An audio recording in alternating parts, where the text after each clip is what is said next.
All right, Larry Krueger here with a little 49er video on a Saturday. And of course, we're brought to you by Pig in a Pickle.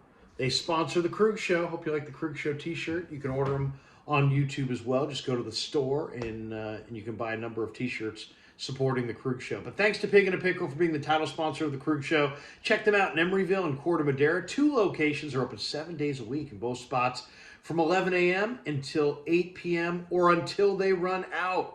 Pig in a Pickle, the best barbecue in all of Northern California. Get the brisket chili. Say hi to Damon and Mary and tell them that Larry Krueger sent you. All right, let's talk about Nick Bosa. It is September 2nd, and he is still remaining unsigned. The talk is the 49ers could be about $4 million off per season on his contract. I think the bigger issue could be the guaranteed money. Joey Bosa, his brother, has the same agent. He got a little bit over $100 million guaranteed. I would imagine Nick Bosa wants probably $120 million guaranteed, maybe 110, maybe more, but somewhere in that range. And there's a chance that his agent is driving a very hard bargain because he senses the 49ers are over a barrel here and that he's got the leverage. The one thing is that Nick Bosa is a very, very special player. The Niners pushed this off a year, and Bosa backed it up with winning the Defensive Player of the Year award. He was absolutely awesome last year. He had 18 and a half sacks. If they don't have him, their starting defensive ends are Drake Jackson and Cleveland Farrell. Austin Bryant and Kerry Hyder would then be defensive end number 3 and 4. They've lost a lot of the quality of Ebukam and Amenahue and Willis to the quality of defensive end depth they had a year ago. They're asking Drake Jackson to do more than he's ever done. They need Nick Bosa to not just sign, but to sign, play, stay healthy, and be the Nick Bosa that he was last year. Without that kind of player, they're probably not going to be able to win a Super Bowl. So, they have two decisions here. I mean, two choices, I should say: pay the man or trade him. Those are the two choices. And what would he fetch in a trade? I mean, I don't know, but I mean, if you're getting draft picks, that's not good enough. You're in your Super Bowl window. If you lose him and you get nothing but draft picks back, man, that's a loss. That's a loss on the year because you can't. That means you're not going to be able to get players to help your roster until next year, and you're going to have to go with defensive ends that are several rungs beneath what you had even a year ago. So in a lot of ways, it would just negate the entire addition of Javon Hargrave at defensive tackle if you lost Nick Bosa. The one team that I could see making a big play in a trade is Miami. Miami seems to be very aggressive. Nick Bosa went to St. Thomas Aquinas in Florida. He's based in Florida. His dad played for the Dolphins. If they came knocking and they offered Christian Wilkins and Jalen Phillips and a first round draft choice, which would be a ton, all right? I mean, Wilkins himself was a number one. Phillips was a number one. It would essentially be like 3 number one picks. And if you're the Dolphins, you say, well, why would the Dolphins do that? Well, because Nick Bosa is a difference maker, where Jalen Phillips has got a lot of talent, but he's not necessarily anywhere close to Nick Bosa as a force.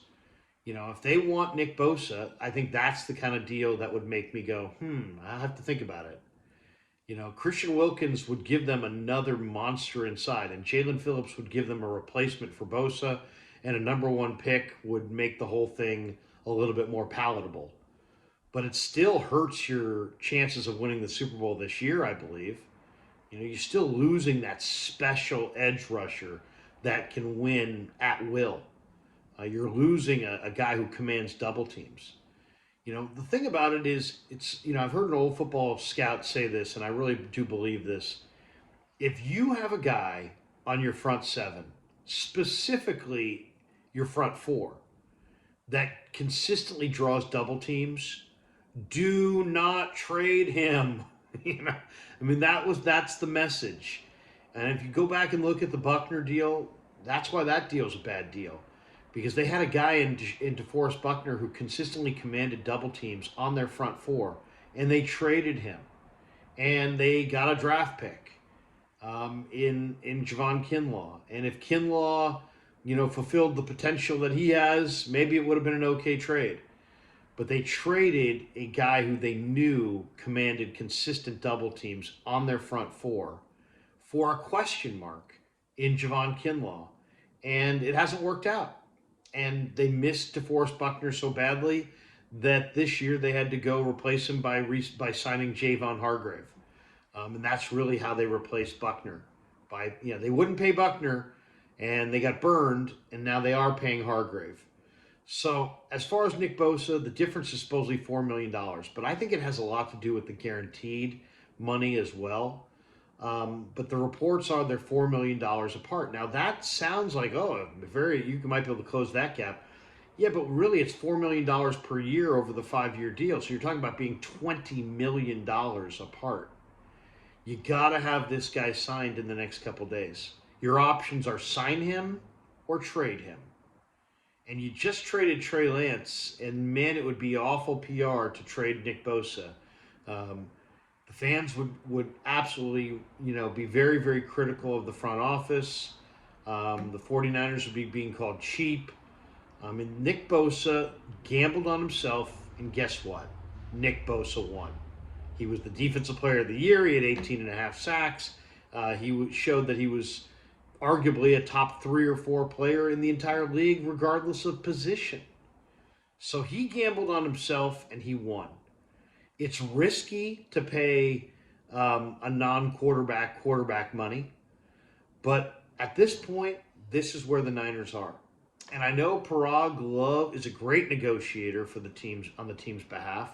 He's gotten many, many, many favorable contracts that favor the team. Sorry, Parag, you got to chalk this one up as a loss. You're going to have to pay this guy top of the shelf. He's got to make top shelf money. And guess what? The agent wants record-setting money. He's got a client that deserves record-setting money. So sometimes you win in sports and sometimes you lose. And sometimes in contract negotiations you win and sometimes you lose. And you have to pick your spots and choose your battles. And if I was Parag and the Niners, I would chalk this one up to an L. It's a win because you're getting a great, great player and you're satisfying a great, great player. But it's a loss because you're going to pay him more money than you wanted to, more money that you budgeted for, and more money guaranteed than you're comfortable with. But what are your options? Pay him or trade him.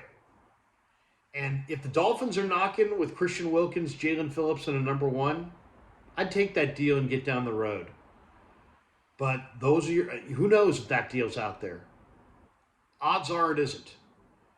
And so if it comes right down to it, the worst thing that you could do is not pay him initially, have him sit out 2-3 games, have your team start 1-2, and lose out on the number 1, the race for the number 1 seed, be forced to play the NFC Championship game on the road in Philadelphia again, and then still wind up paying him exactly what he wants.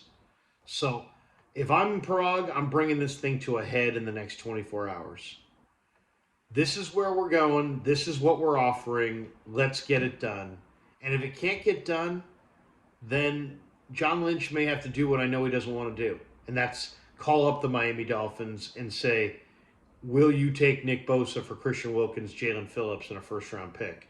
And if they say yes, I'm pulling the trigger. I'm either trading or signing Nick Bosa in the next 2 or 3 days. I'm not losing Nick Bosa for week 1, week 2, week 3, and then wind up caving to his demands a month into the season. That is what we call lose-lose. All right, hope you enjoyed the video. Thanks to Pig and a Pickle for being the title sponsor of The Krug Show. Check them out in their 2 locations, Emeryville and Corte Madera. They're open from 11 a.m. till 8 p.m. or until they run out. Pig and a Pickle, the best barbecue in all of Northern California. And thanks to all you guys for supporting The Krug Show on YouTube.